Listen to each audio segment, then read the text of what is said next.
Hello বন্ধুরা, আসসালামু আলাইকুম। আশা করি সবাই ভালো আছেন। গত পর্বে আমরা শিখেছিলাম যে পেজ কিভাবে ক্রিয়েট করতে হয় এবং পেজ কি। আমরা আজকে দেখব অ্যাপিয়ারেন্স এর ভিতরে কি কি আছে এবং সেগুলো কিভাবে কাজ করে। তো কমেন্টস আমরা সবাই জানি।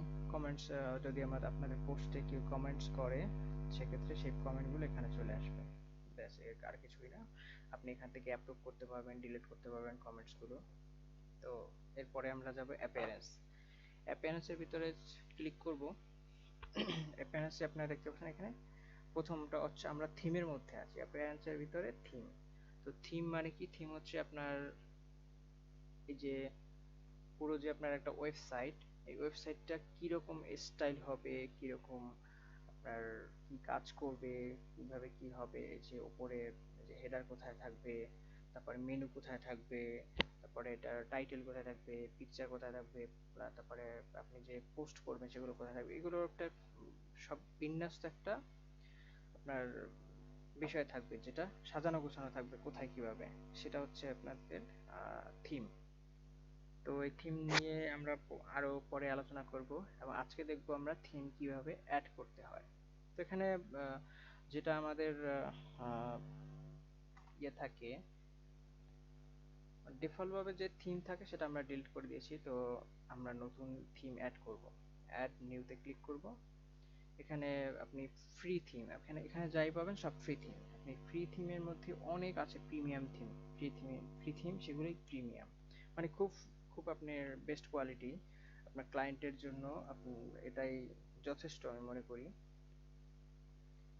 তারপর ক্লায়েন্ট যদি আপনাকে রিকোয়ারমেন্ট দেয় যে আপনি, সে সে কিনে দেবে, আপনার কিনতে হবে না, সে কিনে দেবে। যদি সেটা আহ, কোনো প্রিমিয়াম থিম বা পেইড থিম সে চায়, তাহলে সে কিনে দেবে। আপনি বেশিরভাগ কাজ করতে পারেন ফ্রি থিম দিয়ে।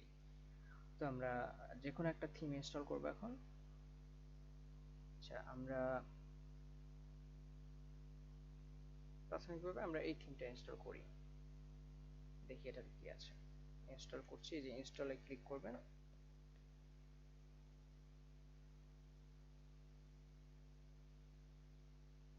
ইনস্টল হতে একটু সময় লাগবে।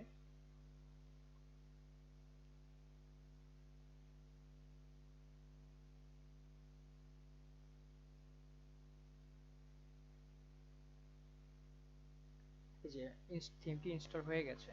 এরপরে আমরা অ্যাক্টিভে ক্লিক করব, অ্যাক্টিভ করব মানে থিমটা যে ইনস্টল করলাম শুধু, এরপরে আমরা অ্যাক্টিভ করছি। তো অ্যাক্টিভে ক্লিক করলে এখানে দেখেন এই যে থিমের মধ্যে, এই যে থিমের মধ্যে কিন্তু দুটো চলে এসেছে। তার মানে এটা হচ্ছে আগের এবং এটা হচ্ছে পরের। তো আমরা আগে চাইলে আগেটা ডিলিট করতে পারি কিভাবে? থিম ডিটেইলসে ক্লিক করে এখানে ডিলিট অপশন নিচে আছে, এটাতে আমরা ডিলিট করে দিতে পারি। শুধু শুধু রেখে কি হবে? তো আমরা এই থিমটা ইনস্টল করেছি এবং অ্যাক্টিভ করেছি।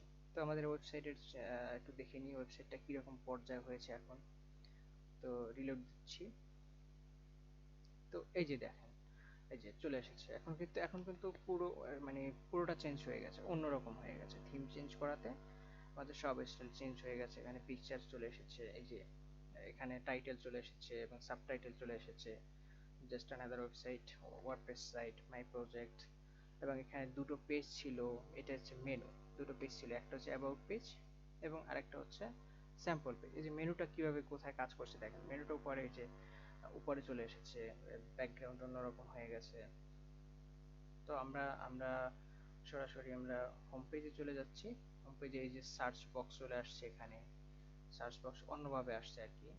তো এরপরে যে নিচে যে পোস্ট করেছি আমরা, সেটা এখানে শো করছে একটা, এখানে একটা, মানে দুটো করছে। আগে তো একটা নিচে একটা পোস্ট শো করতো, তো এরকম শো করছে। তারপরে নিচে ফুটার ফুটার চেঞ্জ হয়ে গেছে, পুরো চেঞ্জ হয়ে গেছে। এরপর এটা হচ্ছে টপ বাটন, যে পুরো টপ বাটন সেটা চেঞ্জ হয়ে গেছে। তো থিম কি আমরা বুঝতে পেরেছি অবশ্যই, প্রাথমিক ধারণা। এরপরে আমরা থিম নিয়ে আরো অনেক আলোচনা করব। থিম ইনস্টল করব, কাস্টমাইজ করব। তো প্রথমে এইটুকু আপনাদের জানতে হবে থিম কিভাবে ইনস্টল করতে হয় এবং থিমটা কি আসলে। তো আশা করি সবাই বুঝতে পেরেছেন থিম কি। পরে আমরা থিম নিয়ে আলোচনা করব। তো আজকের পর্ব এ পর্যন্তই। ভালো থাকবেন, ধন্যবাদ সবাইকে। আসসালামু আলাইকুম।